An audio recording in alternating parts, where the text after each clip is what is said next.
Welcome to the Workamper Show, a podcast devoted to helping you discover how to finance your RV travel dreams. I'm Steve Anderson, the president of Workamper News. Each one of our episodes will either introduce you to people who are already living the RV lifestyle or to opportunities to work short-term jobs. You'll also learn how to hit the road the right way and make the most of every opportunity. Now let's turn over today's show to your host, Greg Gerber.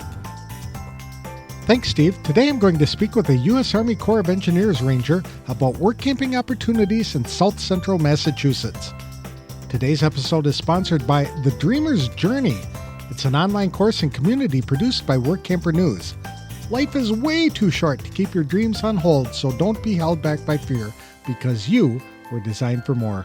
Get started in the RV lifestyle the right way with this comprehensive guide.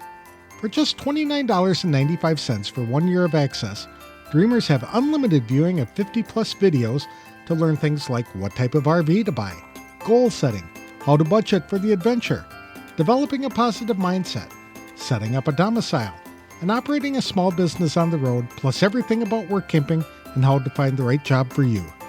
Each video is 30 to 90 minutes long to give in-depth coverage on each topic.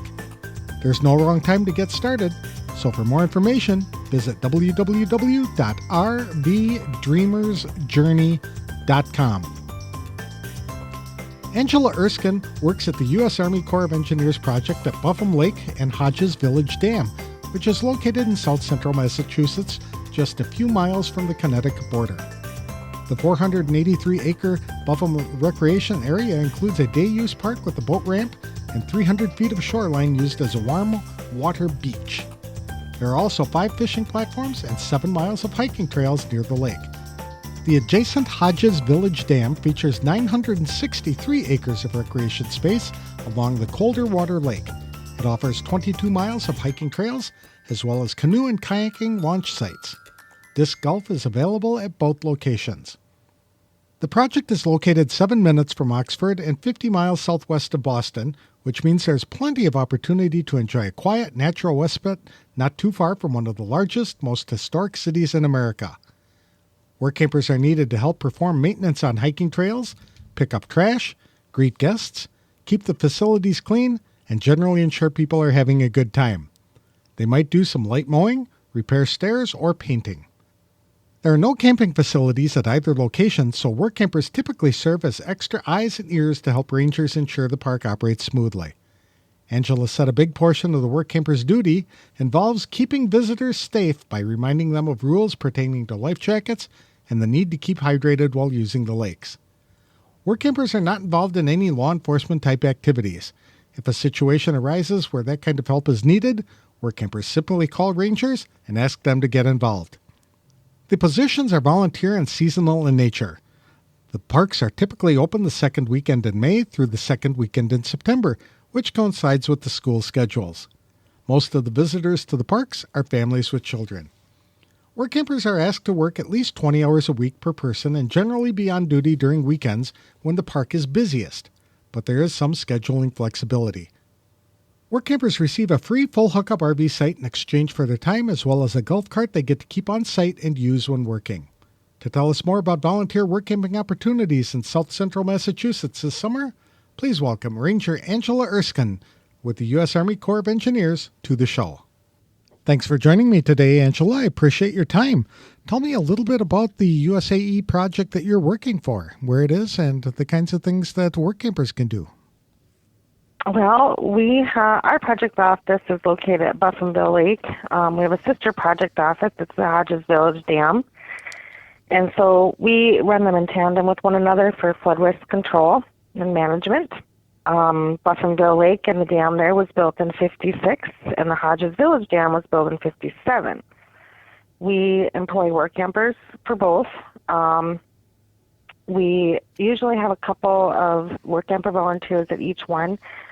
Each one has different recreation facilities, but somewhat similar.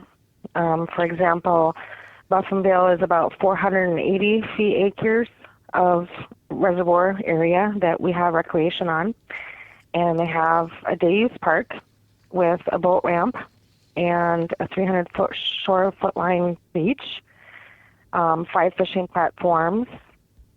We have fishing and 7.2 miles of hiking trail that go around the lake. So a lot of different variety of campers and day users there. That's great. Hodges Village Dam is a little different. It's 960 acres, and it's a dry bed reservoir over on that side on the French River.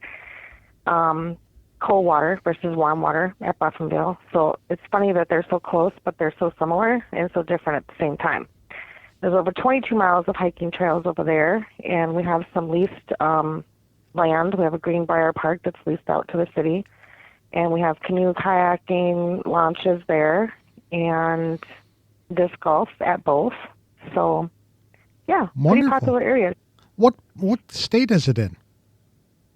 We're located in Massachusetts. Buffumville will be in Charlton, and Hodges is in Oxford, just across the city line. So, okay. Is that the Boston area? We are about 15 minutes out of Boston. Yes. Okay. Very good. And how long have you been with U.S. Army Corps of Engineers? I started with the Corps as a second profession in 2012. So I have celebrated my 10 years with the Corps as of this year. But this is only my second season at Buffumville Lake. And are you a ranger? Yes. And what kinds of things do you do? Well, that's what people always ask. I usually ask the question of others, what do park rangers do? Especially when we're hiring our seasonals, we want to give them a good idea of what it is that we do, because people sometimes, do you fight forest fires? Generally in our field, we deal with a lot of visitor assistance. So we're interacting with the public on a daily basis, I guess, if you will, solving problems and taking care of people that come and visit us, because we have such high visitation rates. So that's generally what we do. And then with visitation comes, the fun things like trash pickup and rounds and things like that too. But basically visitor assistance, just serving the public. Okay. And how long have you folks been utilizing Workampers? Workamper has been used at Buffumville Lake for well over 20 years. Wow. We found a lot of our really good resources out of Workamper here. So. Okay. What kind of jobs do they typically do? Our Workampers are generally hosts that assist us with visitor assistance. They will sometimes perform some minimal trail maintenance, trash pickup. Sometimes we have them check our facilities to make sure that they're in good working order. All kinds of outdoor fun things. Gardening. We usually try to seek out what our Workampers really enjoy doing, and then we focus on that, because there's always something to do. I can imagine in a project of that size. Yeah. Yeah, okay. So as a host, now are these campground hosts or day hosts? They are day hosts. We don't have any camping available at Buffumville Lake or Hodges. We're a day use park only. So generally their duties just have to do with people coming and going throughout the day. We're open from sunrise to sunset. So it just helps to have a couple pairs of extra eyes and hands to help us out where we can't always be all the time. So sure. Are the Workampers involved in collecting fees? Generally not. There are cases where we have had, and actually this year would be one of the first years that we've had volunteers collecting fees for us and helping us assist in that, just because we've had a lot of difficulty fulfilling those positions to our contracting division. So yes, that is something that they could potentially be doing. Okay. So basically they're sitting at the gate and letting people in and directing them where to go?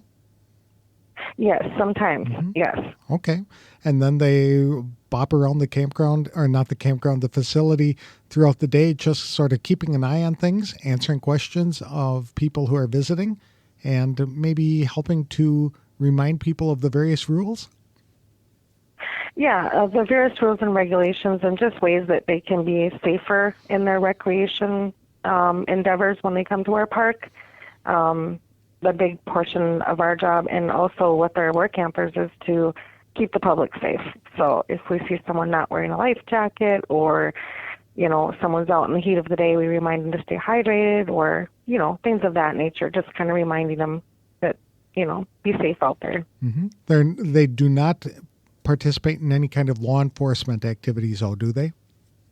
No, we leave that to the rangers, just to try to avoid any conflict and things that might be a little bit hairier situations to deal with. Sure. So if a work camper ever gets into a situation like that, all they have to do is use the phone or radio to contact the ranger, and the ranger comes out and handles it. Yes, you got it. That's what you get the big bucks for. Right, exactly. Yes. Okay. So are these seasonal or year-round opportunities? These are generally seasonal. We've had work campers as late as into the fall. Our park is generally open the third week in May to the second week in September. Well, that's a nice season. So it's closing right before foliage? Yes, a little bit before foliage. The fall foliage, yep. Okay, why is that? Generally, that's the largest, I guess, when they set up our feed area, that's the largest visitation that we receive is between those months. And it gives us an opportunity at that time to do some things in the fall before snowfall comes. And National Public Lands Day ends up being the end of September. So we're usually trying to put things back and repair things. And we start, going into a new budget year and, just trying to put new implementations into the park. So it gives us time to do that. But also just because with school going back in session, that's the largest portion of our visitation public. So, are the work campers involved in any of the maintenance activities? Yes. Anything from repairing stairs to doing some light mowing and trail maintenance to gardening, painting, anything that comes with all that. Yep. All the kinds of good stuff. Very good. How many hours a week do you expect them to work? So our organization requires no less than a minimum of 20 hours a week per individual, and some are more than happy to do more than that, but our minimum requirement is 20 hours a week is all we require. So. And these are volunteer positions, am I correct? Yes, at this time they're still on the volunteer basis. I don't know if in the foreseeable future if that would change, but at this time, yes, they're just volunteer. How do you folks handle scheduling? Scheduling is we're pretty lenient on that. We prefer to have our volunteers and our work campers here when we have the majority of our visiting public, which is usually over a weekend, Friday, Saturday, Sunday. Not to say that they have to be here every single weekend. We're very flexible in that. We like to make sure that we're working with them because we honestly can't run the project's offices without them. They help us maintain and keep things in smooth running order. So as long as they're putting in that 20 hours and we have a good line of communication, letting us know what their needs are, we're willing to work with that. So, how many work campers are you expecting to hire this season? This season, we have, this upcoming season, we would have 2 at Buffumville, 2 at Hodges, and potentially 2 to 4 more at the park in the upcoming season. Okay. So are the work campers basically working with each other to try and figure out who's going to cover each shift, or do you folks assign that? We do a little bit of both. We kind of have certain days that we'd like to assign them for and commit to, just so that with ranger staffing we can make sure that we know what days, and can run fluidly. But we're willing to work with those schedules too. We usually sit down as a group and do an orientation at the beginning of the year and decide what works for everybody and go from there. Are there any special skills or qualifications that they need? Well, anyone that enjoys being outdoors or enjoys working with the public, that's a plus. Yeah, I can imagine. But no special skills required. Like I said before, we kind of try to seek out what it is that our work campers are really skilled at, whether it be using hand tools or if they have some carpentry skills, we might put them on like a kiosk improvement job or, something that needed to be done there. But we generally try to hone in on what it is that their skills are really good at, and then we utilize that. So, Are they involved in anything like interpretive trails and things like that, leading lectures or hikes with the guests? yes, from time to time, we do a lot of interpretive stuff. Prior to this with COVID, we have not had a lot of that programming, but we're now getting back on track and doing that.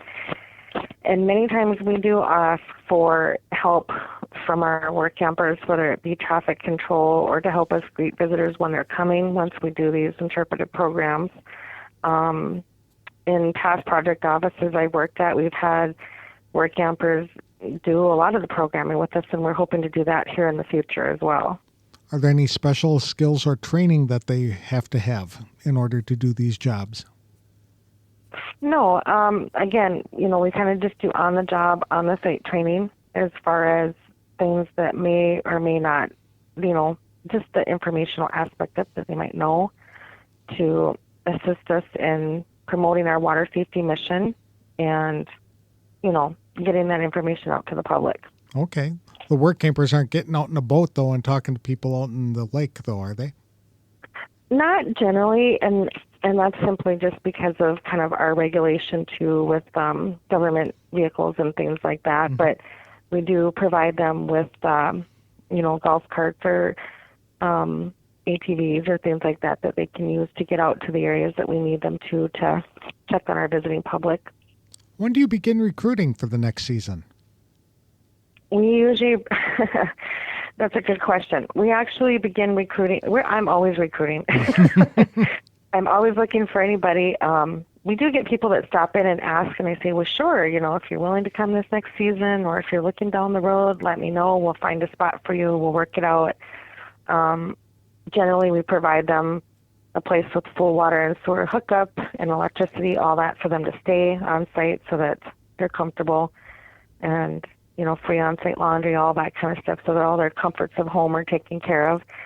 But we recruit almost continually. But for sure, the prior season is when we're looking at, are they going to return? And if they're not, then we need to find someone that can help fulfill that for the next season. So, how many work campers do you think actually return from year to year? I prospectively would love to have 6 to 8 recurring every year. And, for sure a couple at each site, and, more volunteers that we can employ at the park would be very helpful to us in the future. What's involved in the interviewing and hiring process? So they're generally pretty informal, but I just kind of contact them and let them know about our area, give them some information about the project offices, and see if it'd be a good fit for both us and them. Our organization usually requires a background check and fingerprinting, just to make sure, being that they do deal with the public. We want to make sure that they're good there. If they're going to be driving, like say one of our all-terrain vehicles, we usually have them do a defensive driving training, just to make sure that they're kind of on the same level of safety training that we are. Some of those things. So. Okay, so relatively easy and not too technical. Okay. How many days does it take for them to be fully trained? We usually spend a good week just going over everything between the project tour and, getting them keys to buildings that they would need to enter, showing them around, giving them duty lists, figuring out what they need for supplies to do that job. So we spend a good solid week just kind of getting them, we're continually training, or we'll add in a new task and say, okay, here's how we do this, and we go from there. Or a lot of times we'll do it alongside with them until they're comfortable. So I would say about a week we usually spend in training. Do they get a vehicle to use while they're working? Government vehicles, as far as a motor vehicle, no. But we do provide, say, a golf cart or an all-terrain vehicle that they can get to and from our trail areas and things like that for cash pickup or for visiting the public. Do they get to keep that on site, or is that something they would pick up every day they are working? Yes, that is kept on site, right where they're located at. So it's easily accessible, especially if they have to go out and, in short order, they can just have it there and accessible. Mm-hmm. Now, you said you're open from sunup to sundown. Does that mean the work campers are working from sunup to sundown on the shifts or the days that they are scheduled to work? No. Again, like I say, the minimum requirement per week is 20 hours. So we just kind of gauge that where our highest visitation rates come in. Rangers, generally during that time and that season of the year, we have someone here from 7 in the morning till 8:30 at night. So, and that's from Memorial Day to Labor Day. Okay. And sometimes later, depending. But we don't require them to work to sundown. No, thank goodness. All right. So if a work camper was scheduled to work on a Tuesday, they might work a couple of hours in the morning when everybody's coming into the park and then again in the afternoon? Yeah, yep, for sure. Okay. Yep, that sounds about right. That's or they easy go out enough. and do a little trail maintenance in the morning, and maybe in the afternoon they help us weed a garden in the front office, or, just, we're pretty laid back, pretty easy going out here. What are some of the things that people can do when they're not working in that area?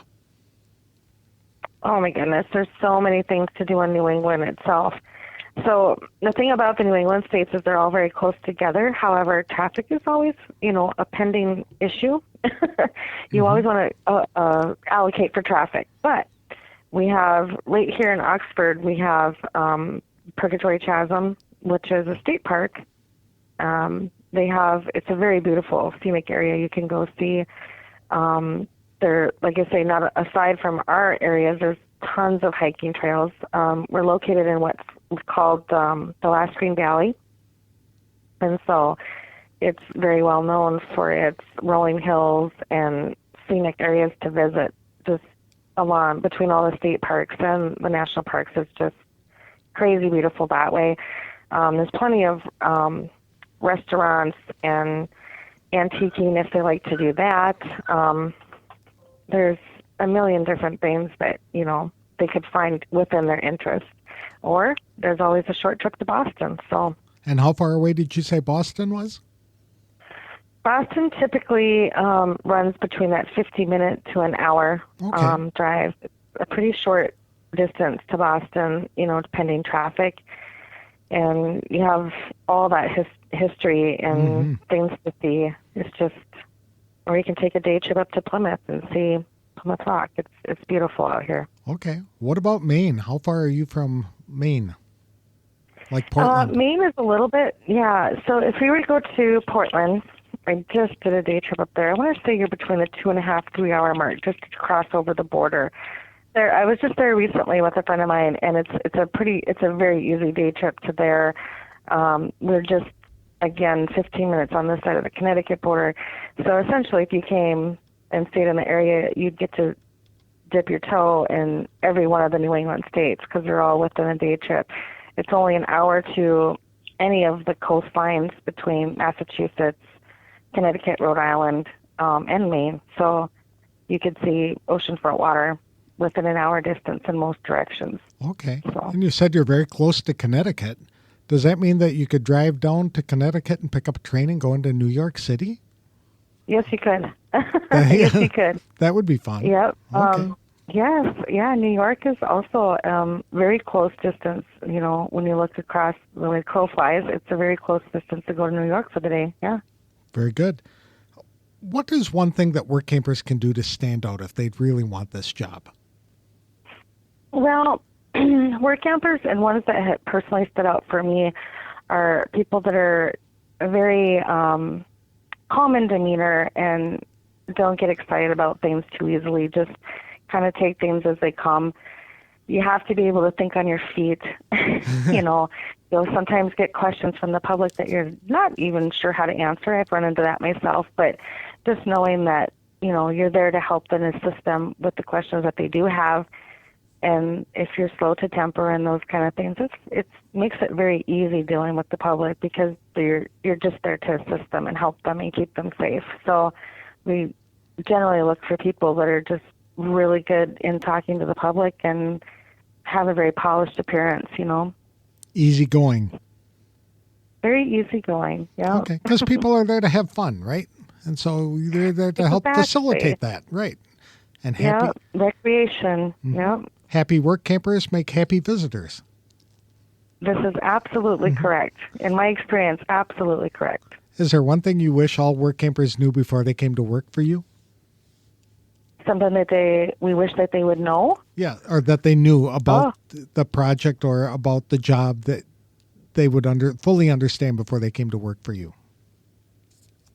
Well, Workampers, a lot of them that come to us, many times I hear often that they're like, oh, the Corps of Engineers, and they're not really familiar what it is that our organization does. So my first bit of introduction to them is generally describing to them what we do as a federal agency and what kind of our main mission set is.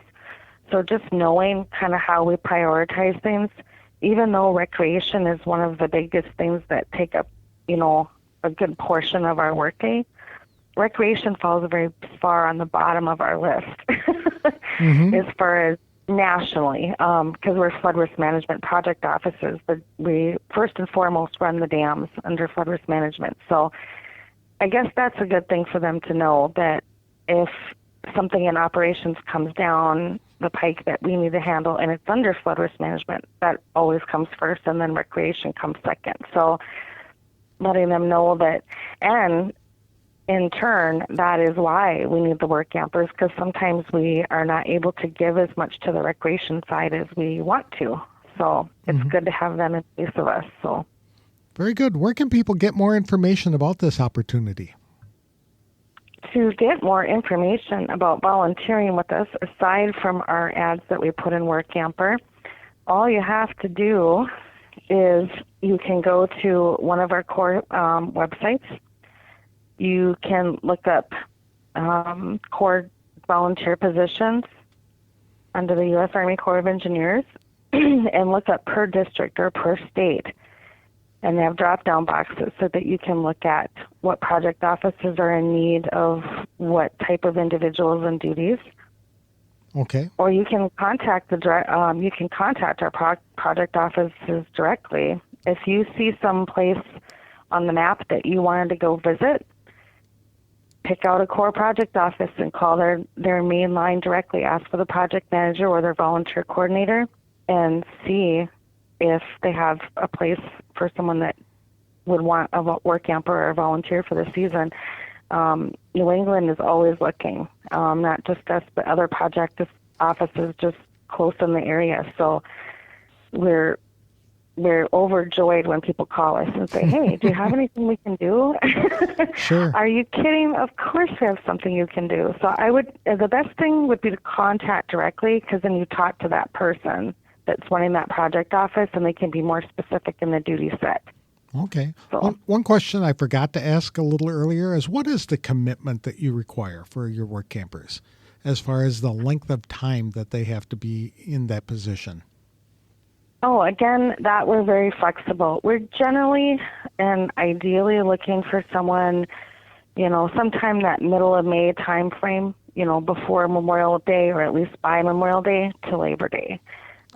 Just because even though we close the park the second week in September, we still have a lot of visitation even through the end of September. So if we can get someone to stay, May, June, July, August, we look at that as a win. So. Okay, so you'd like them to be there all summer, not working like 6 weeks or a month or something like that and moving on. Yes, preferably. Okay. Yeah, just preferably, due to the fact that we also run with very, very minimal staff amounts. It's hard to retrain over and over again. We do have a lot of local volunteers and things too that will come in groups, like Boy Scouts of America and some of the local trail rider groups that'll come in and help us. However, it also takes a lot of time of our small project staff to keep retraining. So we prefer to get somebody on board and get comfortable and just enjoy the whole season with us. Very good. Well, thank you, Angela. I really appreciate the time. It sounds like a great opportunity for some work campers. Yes, thank you for interviewing me today, and I hope that answers some questions, and I hope that we find some good individuals for the upcoming season.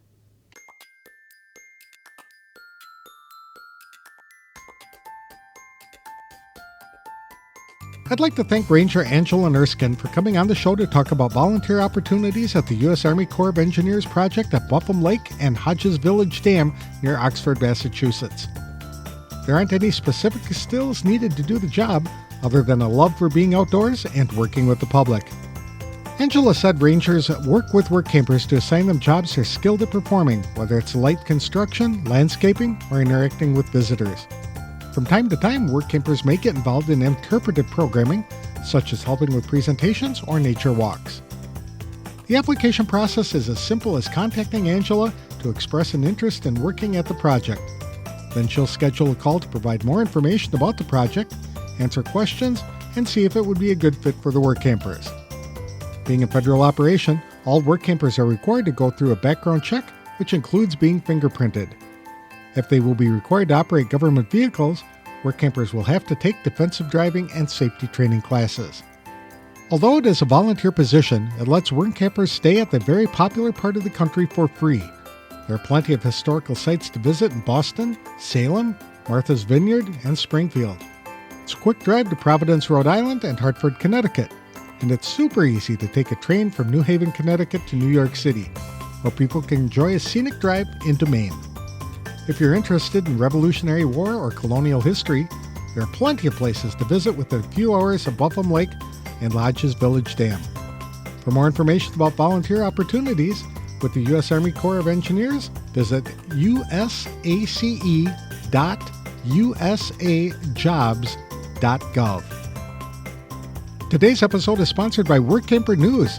With its Diamond and Platinum membership tools, Workamper News is much more than just a job listing website. When you put the stories of this professional service into action, you'll find out just how easy it can be to turn your work camping dreams into reality. The one-year memberships open the door to a one-stop shop for all things work camping. Being the original resource for work camping, you'll find the largest number of job listings, be able to connect with the community of work campers, and view resources compiled by experts who've been enjoying the RV lifestyle for many years. If you're serious about leading a successful and enjoyable work camping lifestyle, then a Diamond or Platinum membership is for you. You can even get started with a free 30-day trial by visiting www.workamper.com/trial. Embark on new adventures today with the support of Workamper News behind you. That's all I have for this week's show. Next week, I'll be speaking with a woman who travels the country writing news stories and features for a major RV industry publication. I'll have that interview on the next episode of The Workamper Show. Thanks for listening.